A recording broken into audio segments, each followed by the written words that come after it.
the Baen Free Radio Hour.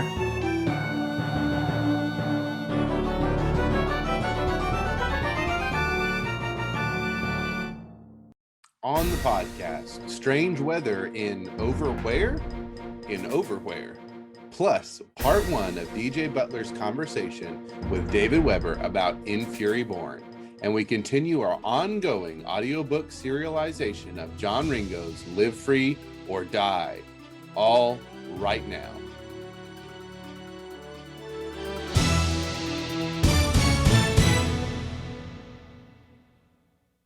Welcome to the Baen Free Radio Hour. It's a pleasure to have you along. I am Baen Associate Editor and your podcast host, David F. Sharirad. Today, we bring you part one of a two-part interview that DJ Butler conducted with David Weber about Weber's novel, In Fury Born. Fans of Weber's work, and of course, we know that applies to a lot of people listening to and watching this podcast, will recognize In Fury Born as an earlier Weber novel. In fact, it's one of his most celebrated books, which is one reason we've reissued it as a trade paperback with a brand new cover. The other reason?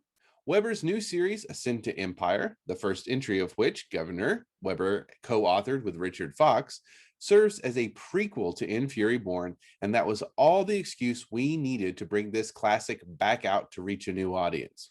As is always the case with David Weber here on the podcast, the discussion with DJ Butler was far-ranging and interesting and is sure to please old fans, new fans, and future fans of In Fury Born. But first, the news.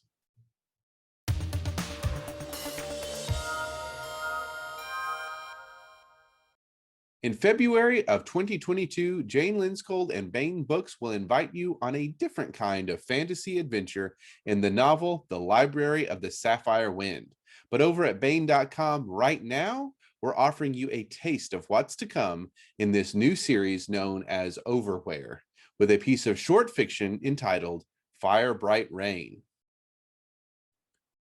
Disaster at the Library of the Sapphire Wind.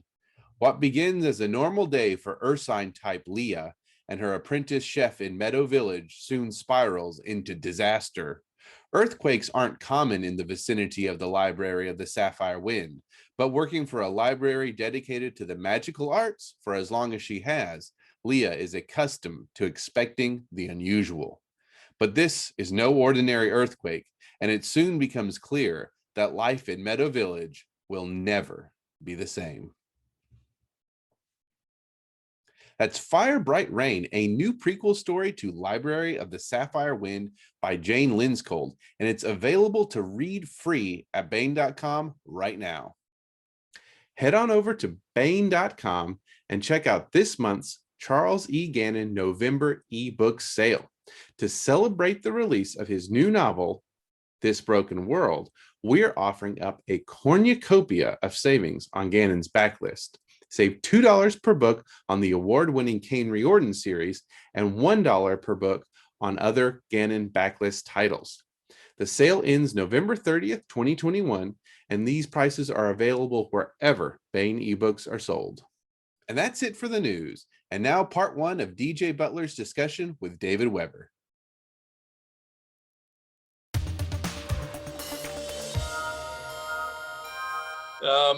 All right. Well, welcome. This is DJ Butler. I'm here with David Weber to talk about his new release of In Fury Born. It's out now in hardcover and in all your favorite ebook formats, always DRM free if you buy them at Baen.com, of course. David Weber is an American science fiction and fantasy author. He was born in Cleveland, Ohio in 1952. Weber and his wife Sharon live in Greenville, South Carolina with their 3 children and a passel of dogs. With a blue-collar, science fiction-loving father, a college English teacher mother who also owned her own ad agency in the 70s, and a lifelong love for history, he was clearly predestined to perpetrate a whole host of military science fiction and fantasy novels, as well as anthologies. Welcome, David. Glad to have you. Oh, thank you. I should point out the bio. We really need to update it. Both of the girls are at college now, and Michael is graduating from Paris Island in like a week. So it's now Me, Sharon, and a passel of cats and one dog. One dog. Okay. We'll have to get that updated for next time. Yes, life changes. Life changes. Yeah, that's funny. I interviewed Chuck Gannon last week and had ran into a similar issue. Yeah. So Well, you just kind of, what was it Satchel Paige said about never look back, something might be gaining. Yeah. Now I want to start out with observing that this is a reprint of a novel. Now, according to Amazon, I have to tell you, it was released in the year 1600 in Middle English. Yes, well, I plagiarized the whole thing from Chaucer. I mean, yeah. When you were working in the court of Elizabeth, you went ahead and ripped off Chaucer. Yeah. Before Jimmy the First came in and kicked me out, Yeah. Well, Amazon, I blush to disclose, but Amazon occasionally gets stuff wrong. Yeah. This seems like a lot wrong. Yeah. Only 300-400 years. I mean, geez, man. The budding Elizabethan military science fiction scene. Yeah. Well, okay, fair enough. Now, I read the book, liked it very much. This is not in your honor verse or one of your other settings. This was, I think at the time, a standalone novel. It was. Yeah, go ahead. I was just going to ask about the setting. It's about 1,000 years-ish in the future. We've got at least two major human forces. There are rogue worlds, but you've got a league and an empire. Yeah. There's been a war against an alien species. It's still got tensions. What would you like to tell readers about the setting and the future history here? Well, okay, first, this was actually, I think, the last solo novel that I did before Jim Baen said to me, every book that you write seems to be spawning sequels. So why don't you plan a series from the get-go, which is how the Honor Harringtons came to be. I really don't know where the idea for this book came from. Every so often I'll have a story idea that just sort of arrives full blown. Now, that doesn't mean I know everything about it, but it's like I know, okay, this is the story I'm going to tell. Now I got to write it to see how it comes out, kind of thing. This one was particularly strange in that I wrote the entire path of the Fury. Okay, let's go back and talk just a minute about the anatomy of In Fury Born. Okay. The original novel set in this universe was Path of the Fury, which is actually the second half of In Fury Born. And it was one of the last of my books to come out in mass market paper as its first release. And I had a bunch of people who wanted it in hardcover, and I'm telling them, you know what, they don't usually go back and do mass market paperbacks in hardcover. But I knew a lot about Alicia DeVries, my heroine's earlier life that I hadn't put into the book. So what I decided to do was to write a complete prequel and then bind it into the same covers as the existing novel. So I had a few people like, well, it's just recycling the old book. If you actually look, the word count more than doubled, and there's a bunch of new material in here. Yeah. Okay, now, the really interesting thing to me was that I wrote the entire original Path of the Fury in less than 2 months. I never had a book come together that quickly for me. And I've never had a book come together that quickly for me since. That was one of the reasons that I stayed away from the prequel as long as I did, because I was afraid that if I couldn't match the speed and the energy with which the original book came out, there would be a really discernible difference between them.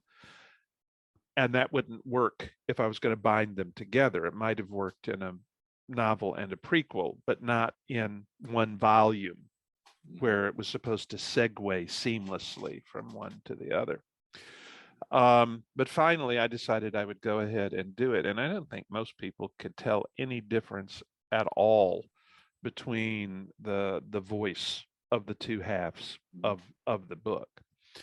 The other interesting thing was that about 2 months after I had turned the novel into Baen Books, my sister-in-law sent me a filk song by one of my favorite filkers that I think had just come out. You know, I certainly was not aware of it. And it's from Leslie Fish, and I think the title of it is Fury. And it's like one of us was channeling the other one. I mean, there are differences, but they're both about a female heroine character, stolen, you know, this high-tech ship, going after vengeance, you know, et cetera, et cetera, et cetera. And I actually called Jim Baen and I said, Jim, he said, yes. And I said, I have just discovered that Leslie Fish has this, you know, song out, you know, kind of thing. And he said, doesn't matter. I said, but her song is already out. And he said, doesn't matter. She just published first. Yours was in the pipeline first. I'm like, okay, fine, go for it. But anyway, the book is set about 1,000 years in the future, maybe even a little further than that. And the two human polities involved are the Terran Empire and well, no, there's actually only one major polity involved at this point, the Terran Empire, because the Terran Republic is gone. And the Rishathan sphere, those are the primary alien antagonists of the Empire. Now, if you go back about 300 years before In Fury Born is set, you get into how the Empire came to exist. And at that point, there were two human polities. There was the Terran Empire, well, there was the Terran Federation, and there was the Terran Republic. And the Federation was basically, there was a war on Earth between the Asian Alliance and the Western Alliance, and the Asian Alliance lost. And following the war, the Asian Alliance's members felt victimized by the victors because they were saddled with blame for the war, which, by the way, they did actually start. But it was kind of a little bit like the post-Versailles treatment of Germany in their eyes. You're saying we were responsible for everything, you know.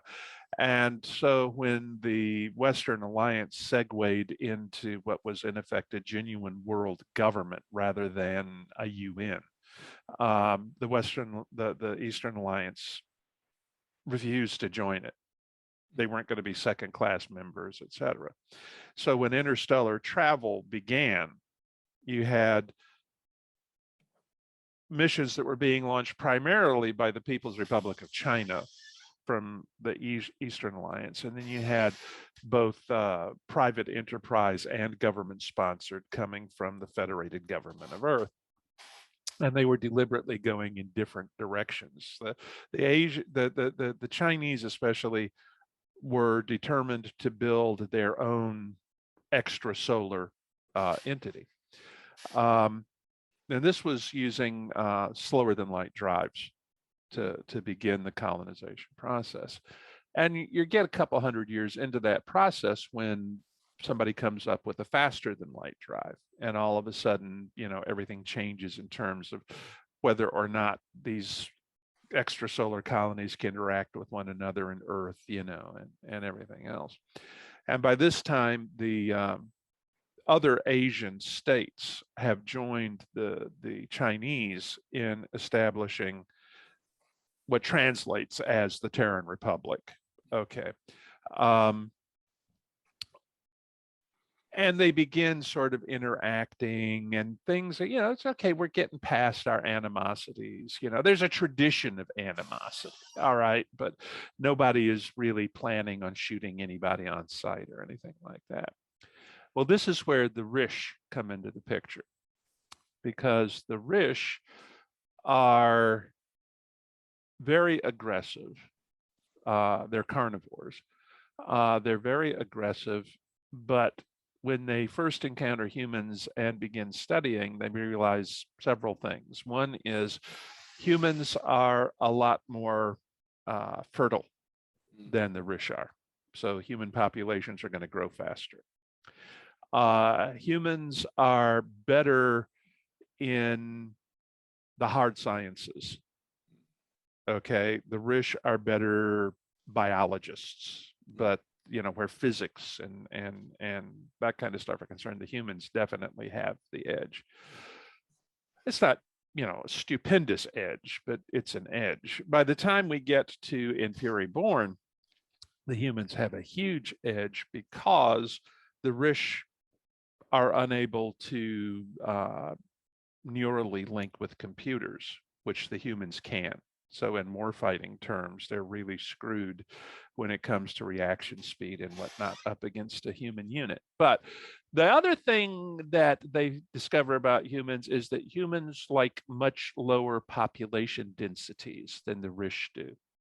The Rish like dense populations, and that means that they expand only slowly on an interstellar scale, whereas both of these human polities are just, oh, look, there's 19 people on the planet now. We better think about moving on. I mean, that kind of thing, especially for the Terran Federation. Yeah. Okay. So they decide that they need a solution to the human problem. Okay. And the solution that they find is to foment war between the Republic and the Federation. And they do this by being good friends to both sides. Okay. But they are quietly finding and backing lunatic fringe groups, especially in the Republic. They are helping when incidents arrive, being an honest broker between the humans and between the two bunches of humans, and telling both sides, well, look, you guys are being reasonable, but these other guys, I mean, we're doing the best we can, but they're just really, kind of thing. And then they begin actually funding and carrying out themselves terrorist incidents that they can blame on the Republic. And eventually they take this long-standing tradition of animosity, which had largely died down, and they've kicked the pot to the point that there is a huge amount of distrust between the two human polities. And then, I don't think we've touched on this in any of the books, the actual event, but they actually carry out a major attack that kills several million humans. And they use a Republic registry ship to do it, and then blow the ship up so there are no survivors. And the Republic is like, well, we didn't do it. And the Federation says, well, who the hell else did it, kind of thing. And it goes downhill from there and turns into a shooting war. Well, the Federation is substantially larger than the Republic, so it should have been a very short war, except that the Rish, after declaring neutrality, are secretly propping the Republic up because we like you better than we like them. You're not as aggressive as they are, et cetera, et cetera, et cetera. And what they are actually planning on doing is letting these two human polities bleed each other until one or both is on the brink of collapse. And then they're going to launch an attack that will pretty much sweep the board. That's the plan. Yeah. And so all of this is 350 years in the past by the time we get to Alicia and in Fury Born. It's actually what Richard Fox and I are, the story Richard Fox and I are beginning to tell in the prequels to this. Governor, which came out, what, July? No, it's been out longer than that. This year. Beg your pardon? But this year, it came out this year. Yeah, it did come out this year. Anyway, so by the time Alicia comes along, what's happened is that the Rish, their plan kind of miscarried just a little bit. They decided it was time to launch their attack because the Federation was having a civil war that eventually wound up creating empire. The Republic was on the rope, so we're going to take out the Republic, just sweep right through there, and then we're going to go ahead and take out the Federation. Well, the Republic turned out to be a whole heck of a lot harder to digest than they thought that it would. And by the time they were sort of ready to go deal with the Federation, there was no Federation. It had transmuted into the Empire. And the Empire, under this very charismatic first emperor that they've got, knows who was responsible for a half century of war and 50 billion dead humans, that it was the Rish who were responsible for it. And so the war weariness and the collapse that the Rish were counting on is something very different when the final confrontation between the Empire and the Sphere begins. And the Rish get their butts kicked pretty quick. As part of the peace settlement, they're forced to disgorge all of the human worlds that they had occupied. Some of them are annexed immediately to the Empire. Some were occupied during the fighting. The others become independent polities in what were the old Republican worlds. They become what's known as rogue worlds. In that they don't belong to the Empire. It doesn't necessarily mean evil. Some of them, and there's a lot of revanchism in some of these planets where the Empire is concerned, even though the Empire has allowed them to go their own way rather than occupying it. Meanwhile, the Empire is expanding its borders gradually into the old Republican sphere. But it is not, this bare-fanged conquest, even though it is deeply resented by some of the folks involved. So that there are various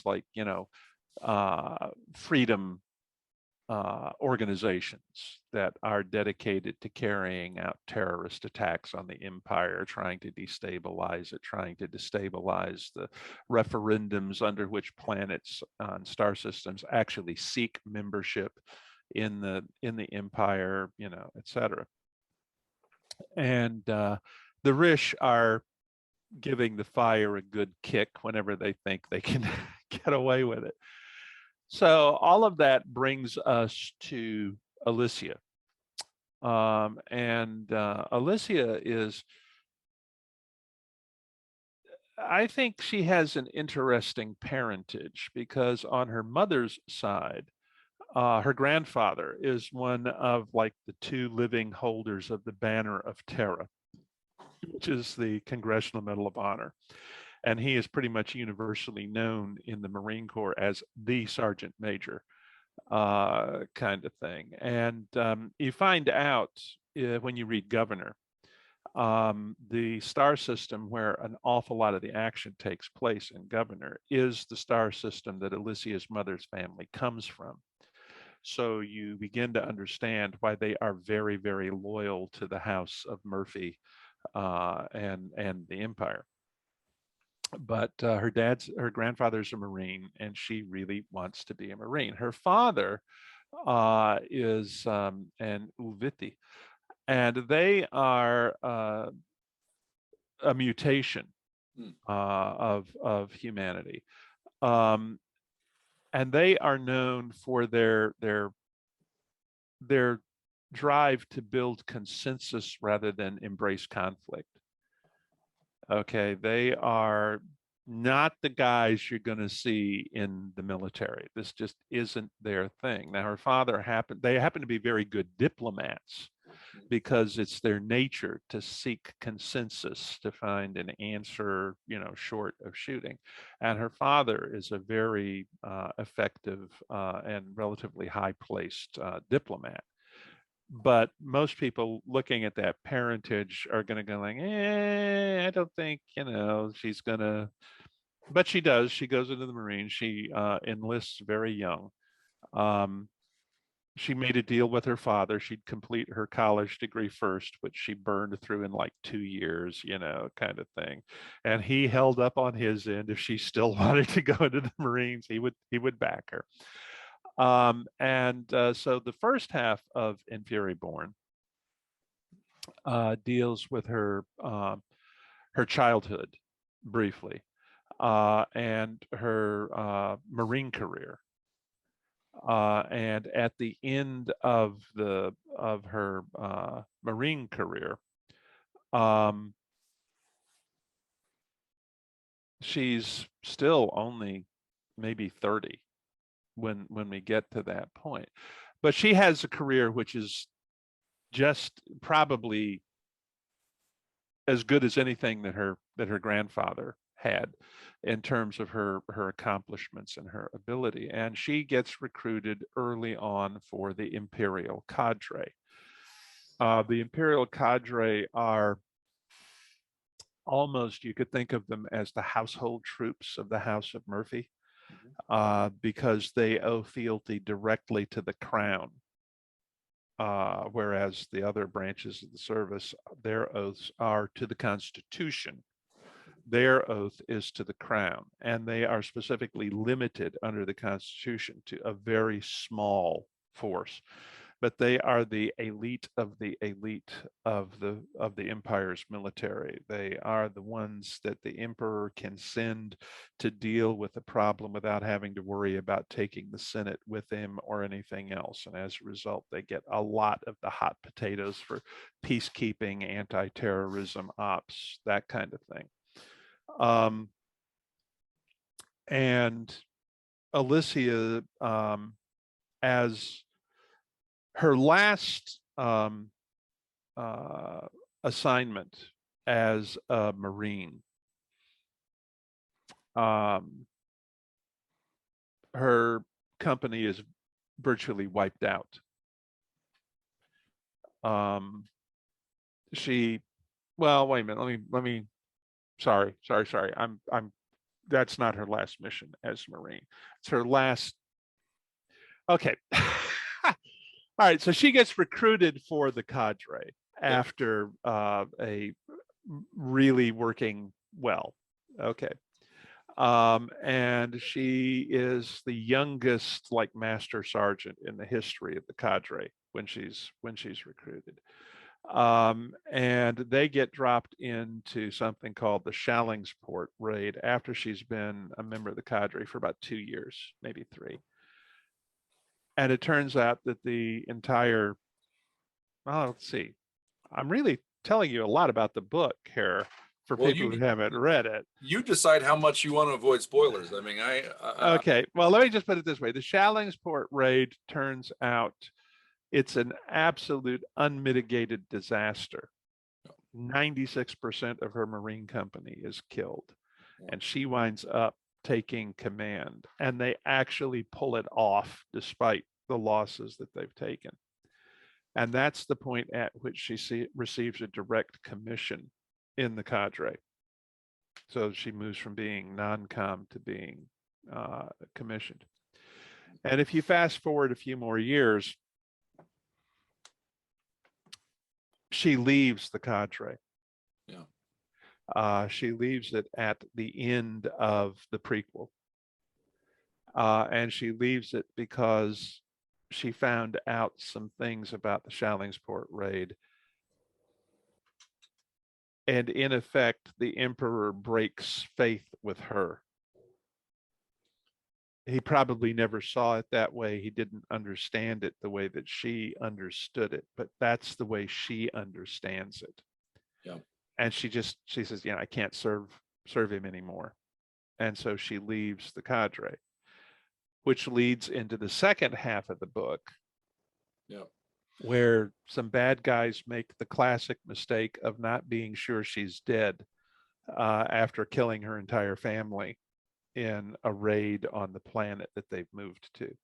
Which must have been the opening of the original. That was the opening of the original novel. Yeah, and it's interesting, all this kind of discussion of like political manipulation, double dealing, has everything to do with the sort of plot as it evolves. I mean, it's interesting background, and I assume it's got a lot to do with the books you're writing with Richard. But the Shallingsport disaster is it's not her fault, right? No, it's not that they screw up.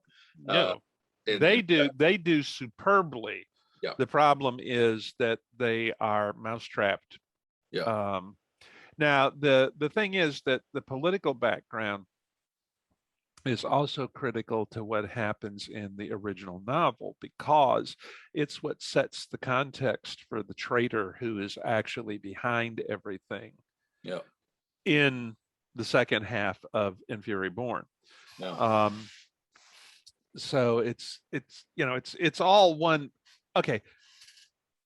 I don't know if it shows, okay, but I like to get at the politics behind why things are happening in my books. Sure. Toni Weisskopf and I were talking one time, and she told me her definition, the difference between military science fiction and militarist science fiction. And I said, yes. And she said, okay, military science fiction, as she understands it, is written by people who have an understanding of the military and an understanding of the historical context that leads to conflict, and how you get from here to there, and how militaries operate when they're actually fighting a war. She said militarist science fiction is written by people who don't have a clue about any of the above, but want to write a book with blowing up starships in it. And she said, and the result is that there's all kinds of loose ends flapping in the breeze that anybody who does actually understand the military and military history is going, no, the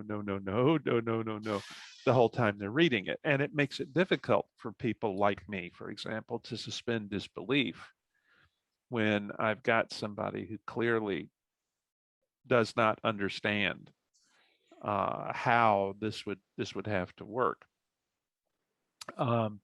So for me, when I'm setting up the background for a conflict, it's important that the conflict that I'm setting up be internally consistent, and that the humans who or aliens who are reacting to events are reacting in a, I hesitate to say rational, because too often it's, reactions are emotive rather than reason, but are reacting in a realistic fashion to the stimuli that is coming in and driving them into the kind of a situation where somebody is actually willing to kill other people, if you see what I'm saying.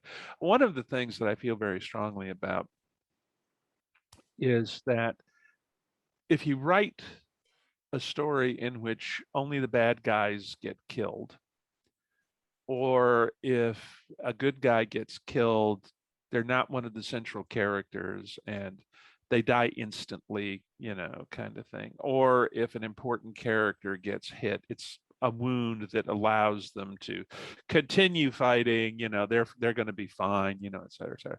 You're writing pornography. Okay. I mean, splatter porn. The truth is that just because you're the good guys doesn't mean that you're bulletproof. And the truth is that if you commit to a military solution to a problem, the one thing you can be absolutely sure of is that you're going to kill a bunch of people you didn't mean to kill. Okay. You're going to lose people you didn't want to lose. And a lot of people who otherwise would have been alive are going to be dead at the end of the day.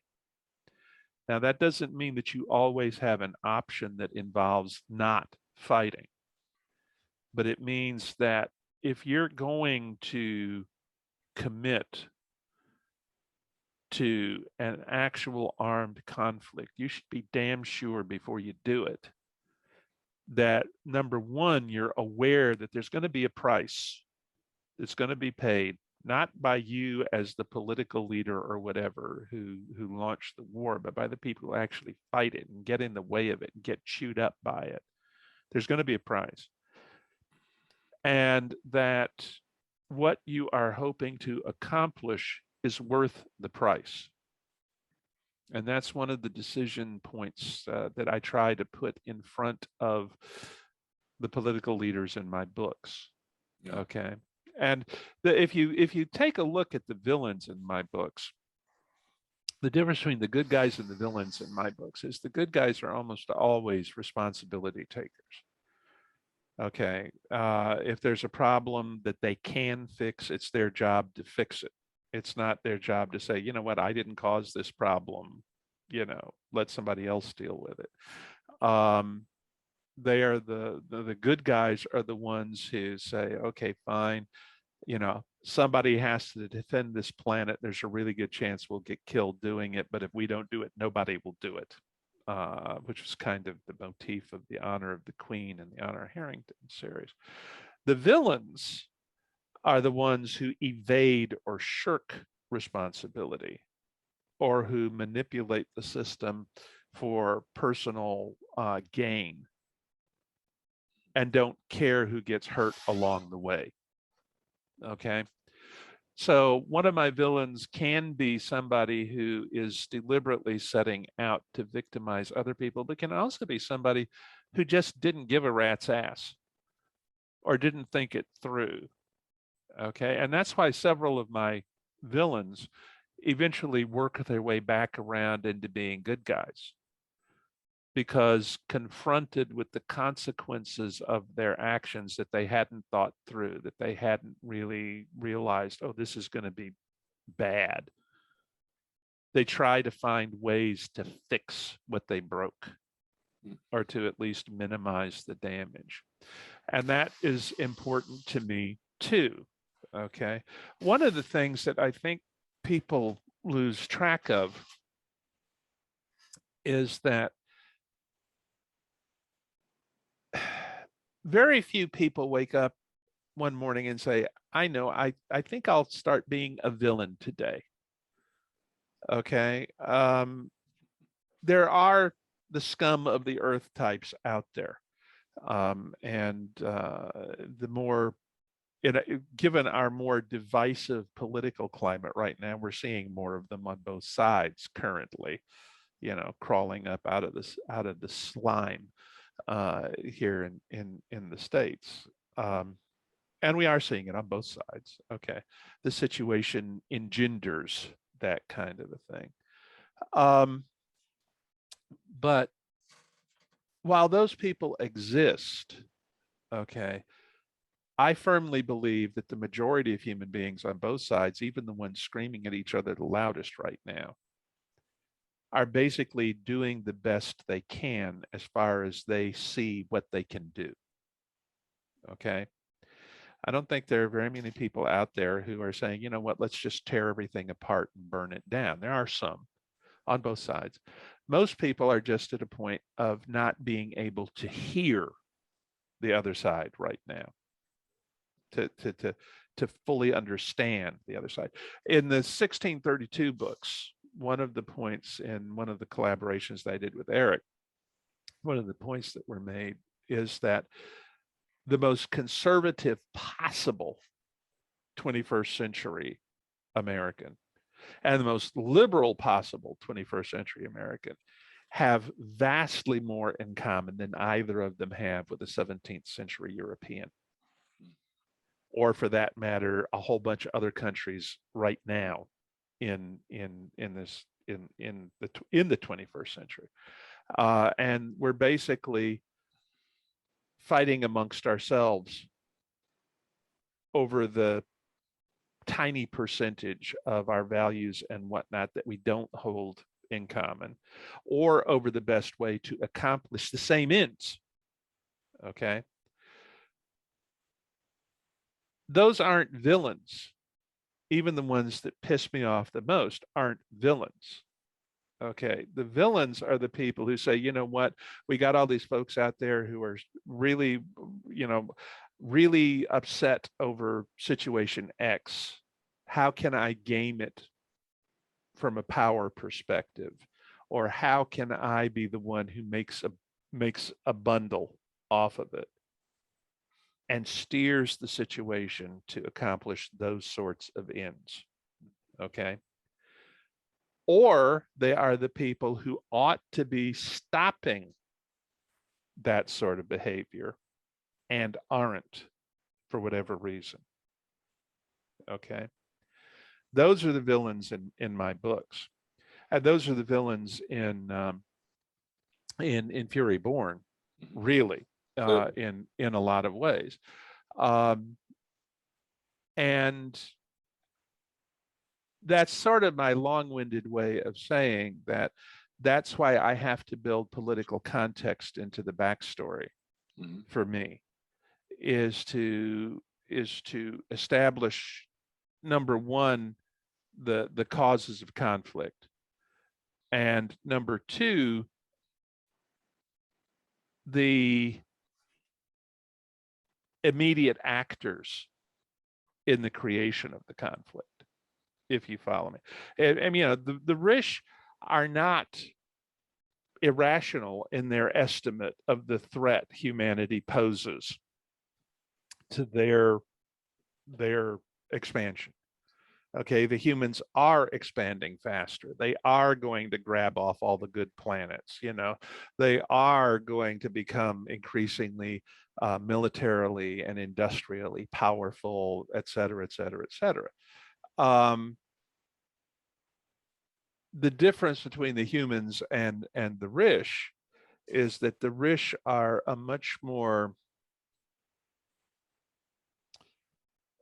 they have a much more centralized view of how this conflict should work out. The humans are going off in like all sorts of directions at once. The Rish are very focused, okay? And they also don't see any reason why they should worry about how many humans they kill in the process of protecting their own power structure.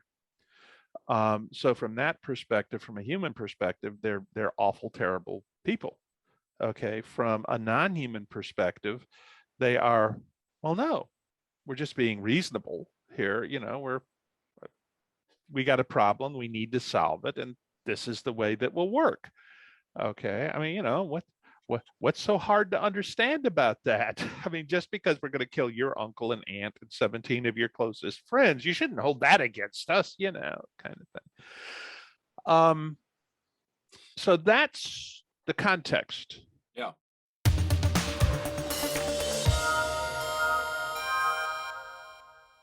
And now another installment in John Ringo's Live Free or Die.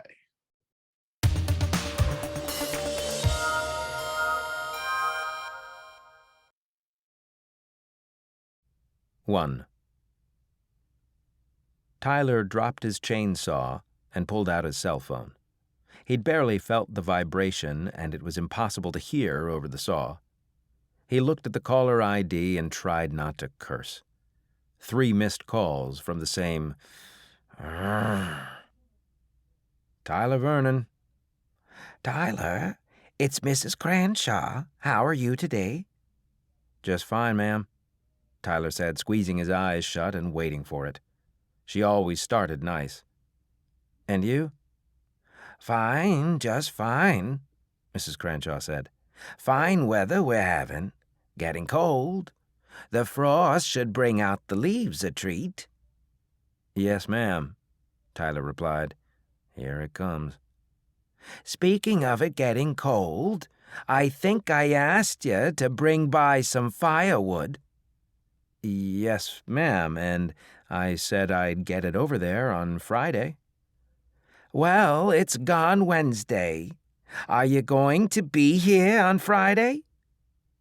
"When I say I'm going to be there, I'll be there, ma'am." "Well, I asked for it last week. Seems you could have got it here before Friday. You're not doing much else." "Just working at the market part-time, working in the bookstore part-time, working at the mill part-time, cutting wood, splitting wood by hand, and answering your damned phone calls every damn day. Oh, and the rare consulting gig. But other than that, I've got all the time in the world. I suppose I could point out that I could have delivered it Sunday night at 10 p.m., but she'd go and tell all her friends I'd been snippy with her, and half my clientele would dry up rather than go up against her vicious tongue. "Gotta work at the market this evening, ma'am," Tyler said politely. "Couldn't get it by until late.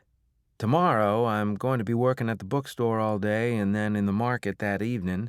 I'll be there at 1 Friday if the job I've got to do at the mill don't take too long, no later than 4. "You'd better be here by 1, Mrs. Cranshaw said. "I don't want to be without wood this weekend." "Yes, ma'am," Tyler said. "You be with the Lord, Tyler Vernon," Mrs. Cranshaw said, and hung up. Tyler closed the phone and swung it back and forth in his fist, wanting to crush it and the whole damned world that seemed to be determined to do nothing but ruin the life of one Tyler Vernon. Tyler Alexander Vernon was 5'2", 135 pounds, and long over the problem of having 3 first names. He'd been born and raised in Mississippi, graduated from LSU with a master's in computer science, and after applying 5 times at NASA, ended up working for an internet backbone center in Atlanta.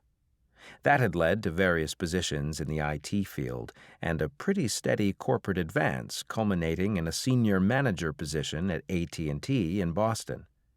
Then came the real breakout: trade hard.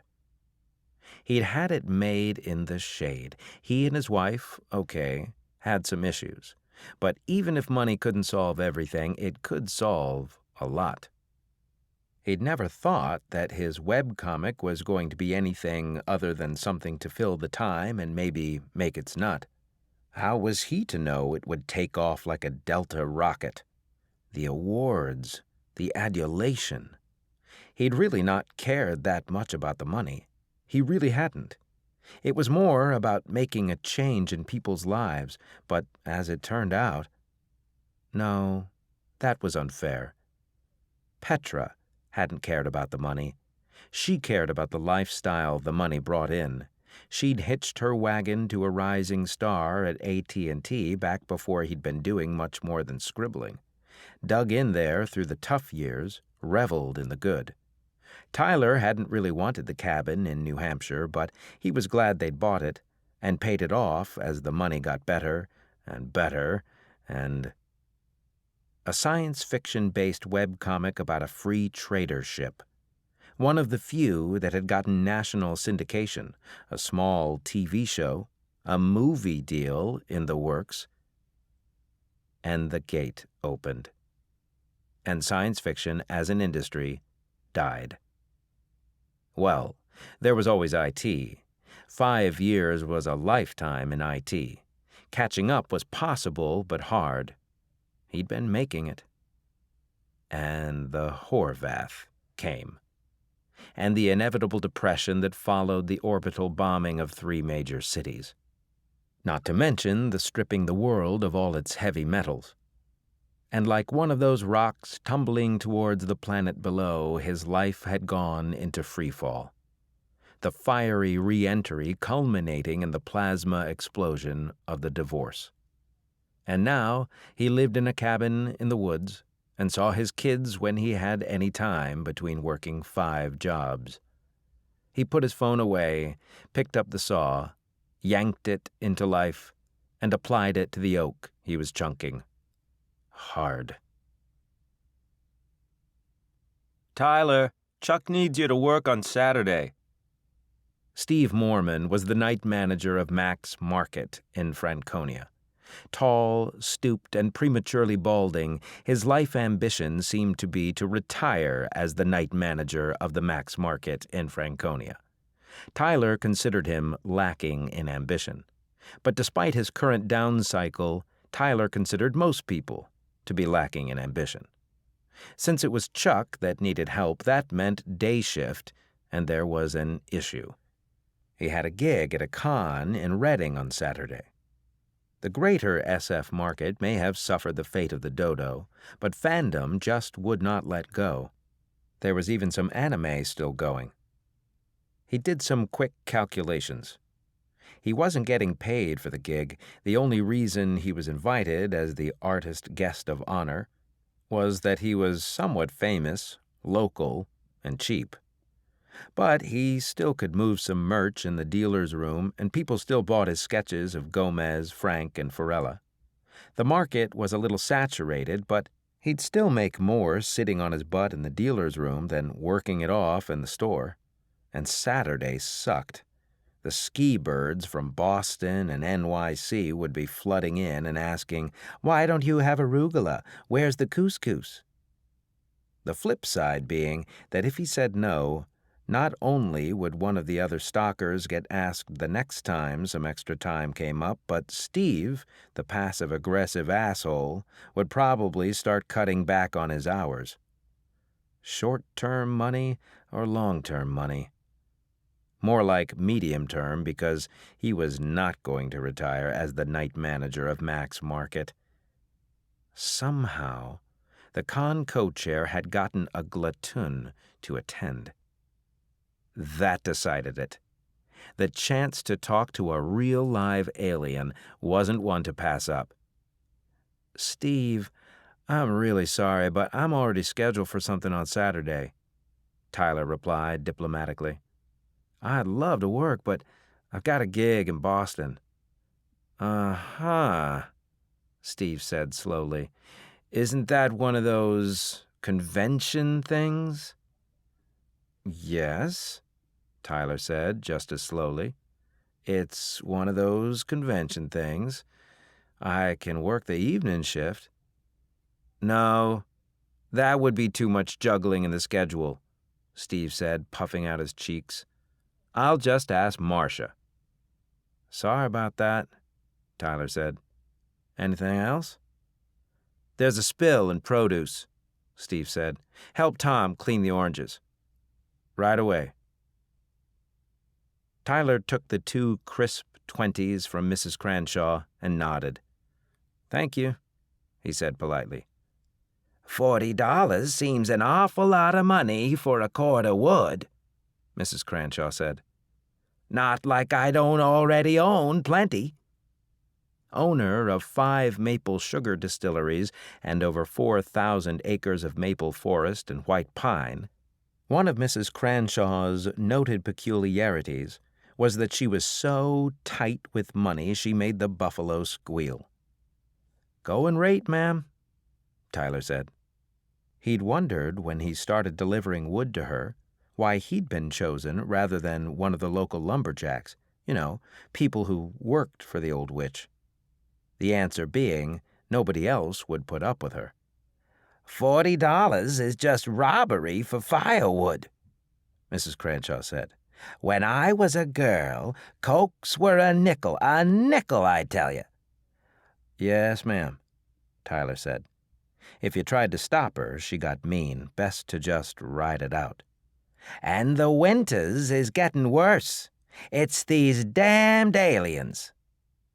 At best, the orbital bombardment of Shanghai, Cairo, and Mexico City had dropped global temperatures by 0.0001%, according to Glatoon-backed studies.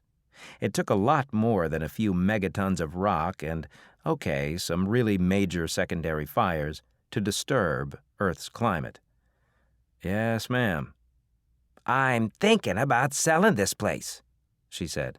My old bones can't take these winters. She'd apparently been saying that since before her fourth husband died. They'd all been wealthy. They'd all left her all their fortune, and they'd all died of natural causes. Anyone who suggested anything different had better move out of the county. Besides, after husband 3, there'd been a pretty thorough investigation, and the final result was dead of stress. Yes, ma'am. Everything seems to go up but maple sugar land, she said angrily. Wood isn't bringing what it used to, not at all. Nor maple sugar. Damn aliens. Hate those damned aliens. Yes, ma'am, Tyler said. He bit his tongue to keep from adding, and so do the Chinese, Egyptians, and Mexicans. They're listening to everything we say, she said, looking at the sky nervously. They're up there, right now listening to us. While the Horvath information systems did seem to be able to track just about any conversation made around an electronic device, Tyler rather doubted that they were personally listening in on this one. He had a moment's empathetic thought for any Horvath who was, and quashed it rather automatically. Yes, ma'am. Well, she said, relenting a bit, you did stack it neat. I like a good, neat stack of wood. With most people, when you delivered a cord, it was, here you go, and get it off the pickup as fast as possible. All done, that'll be $40. Not with Mrs. Cranshaw. That firewood had better be stacked in a neat and tidy cord on her back porch, which took about 5 times as long as just dumping it in the yard. Speaking of time, ma'am, I'd love to stay and chat, but I've got an event in Boston where I'm the speaker, and I need to be going. Speaker? She asked incredulously. About what? The web comic I used to do, Tyler said evenly. Oh, yes, Mrs. Cranshaw said, with the most perfect note of neutrality that descended past condescension and straight to contempt. You used to do that comic thing. Yes, I used to do that comic thing, Tyler said. And now I'm going to go talk to people about doing comic things. Used to run in the paper, Mrs. Cranshaw said. Never did get what was so funny about it. And I didn't like all them alien names, couldn't figure them out. Yes, ma'am, Tyler said. Well, if you've got a commitment, you best be to it, Mrs. Cranshaw said. Can hardly figure out what you're going to talk on, seeing as there's real aliens now, but you do go on and talk about comic things. Yes, ma'am, Tyler said. See you in a couple of months, then. Sorry I'm late, Mr. Duvall, Tyler said, shaking the con chair's hand. Got hung up doing some server work. Not a problem, the convention co-chairman said. James Duvall was 5'11", Amerasian, and shaped something like a large bear. He had black hair, a white and black beard, and it was patterned in a very familiar way. Tyler had never met him, but could just about guess his nickname. Call me Panda. Everybody does. You're just in time for the opening ceremonies, which was your first panel. Tyler had gotten a peek into the ballroom as he was walking in and shook his head. I thought you said this was a small con. There must be 1,000 people in the ballroom. I'd say they're all here to see you, Panda said with a shrug.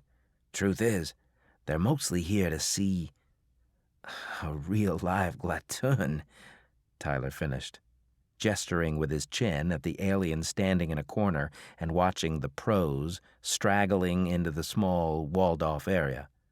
I won't ask how you got him to attend. Simple, Panda said, smiling thinly. I paid him. More than I'm going to get out of the con, but that wasn't the point.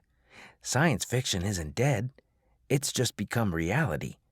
And fandom is still where people who want to work for the future gather. I could go on, but We've got to get going." "Lead on," Tyler said. Panda headed up the steps to the stage, and the other special guests sort of straggled after him. There was the usual series of tables flanking a podium and the usual milling as people tried to figure out where to sit. And Tyler had his usual flash of annoyance at it.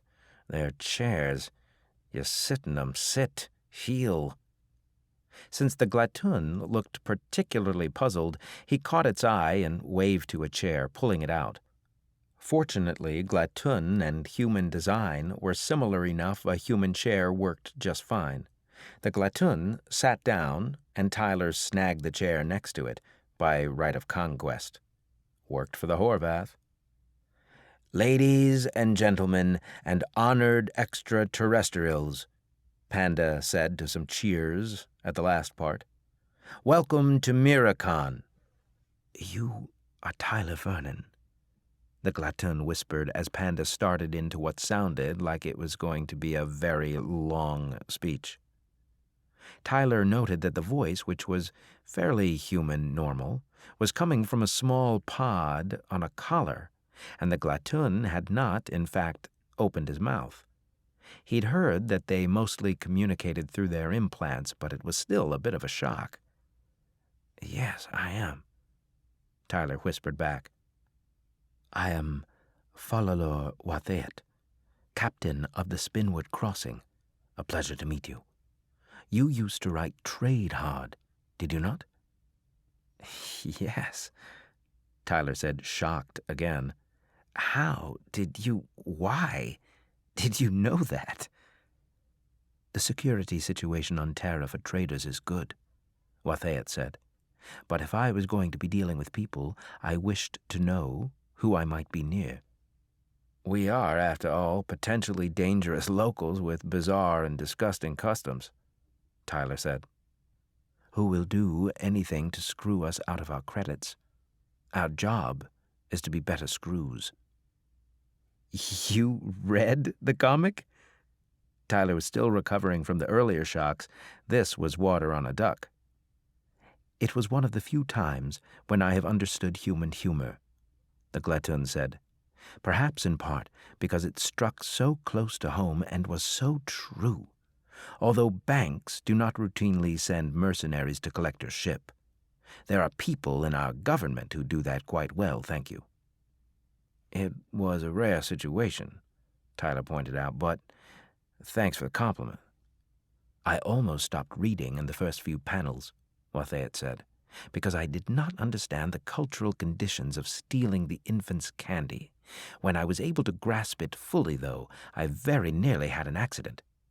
Rule 9, if the other guy doesn't feel screwed, we're not doing our jobs.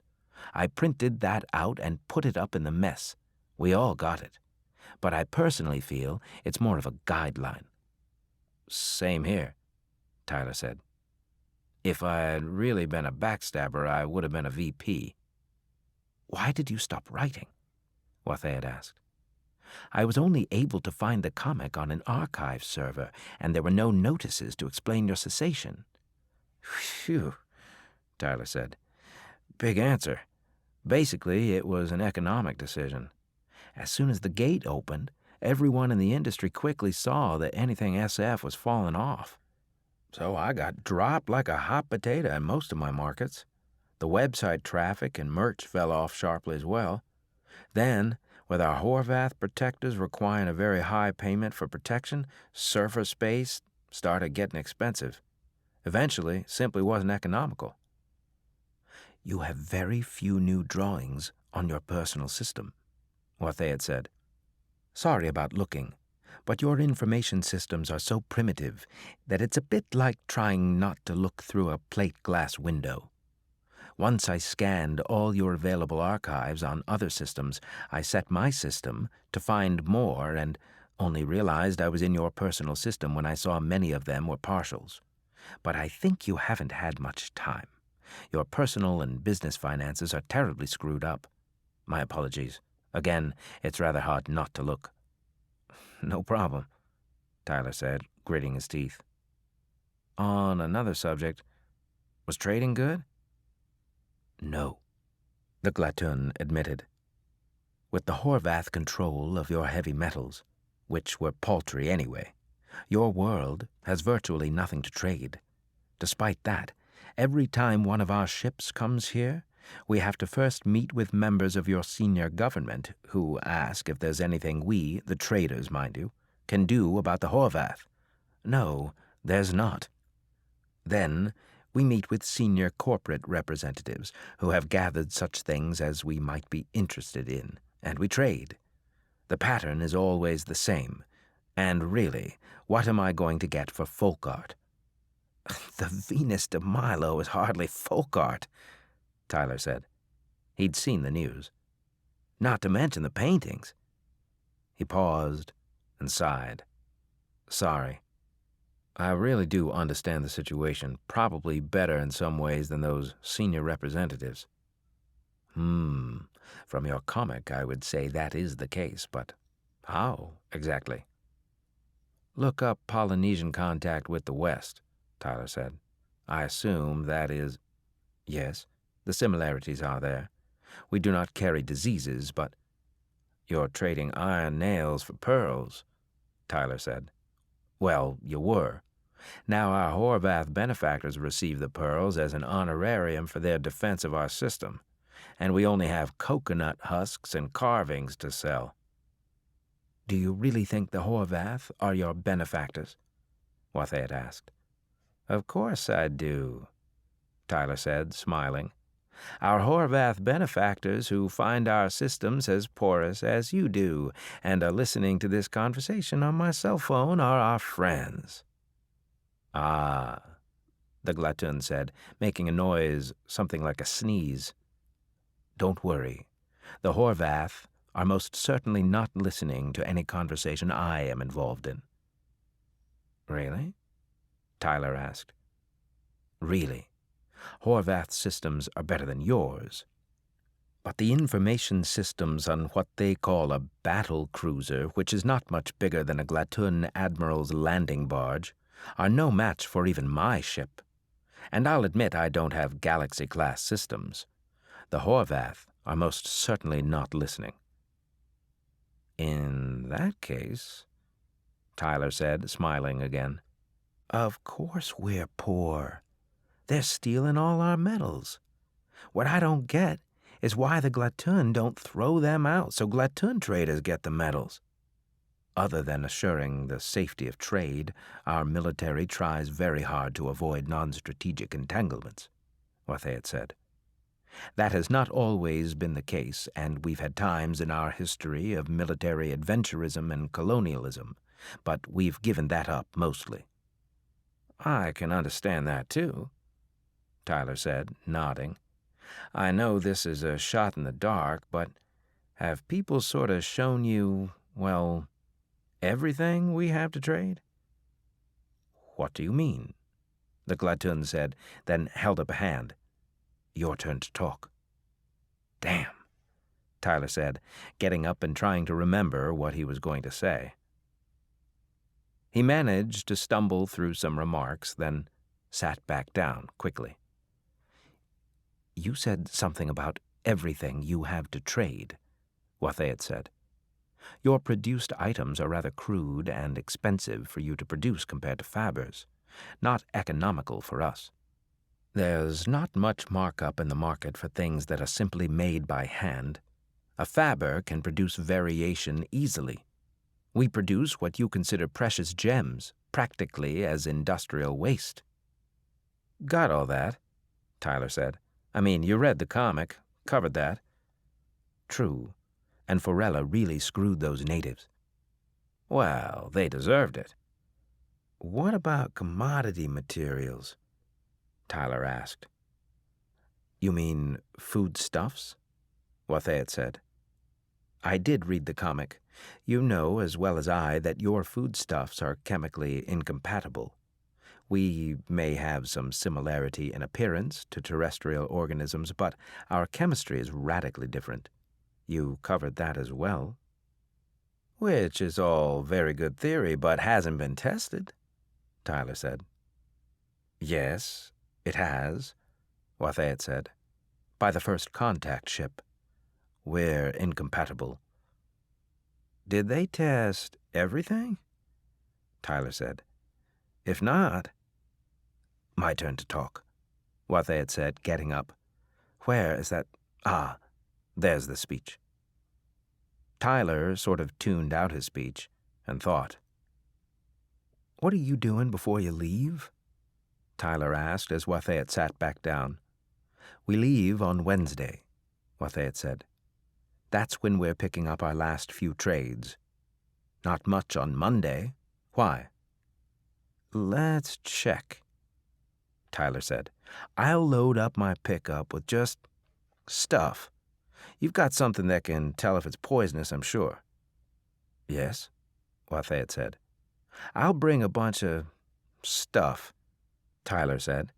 It'll take a bit for you to check it, but there might be something that you can find that's worth trading.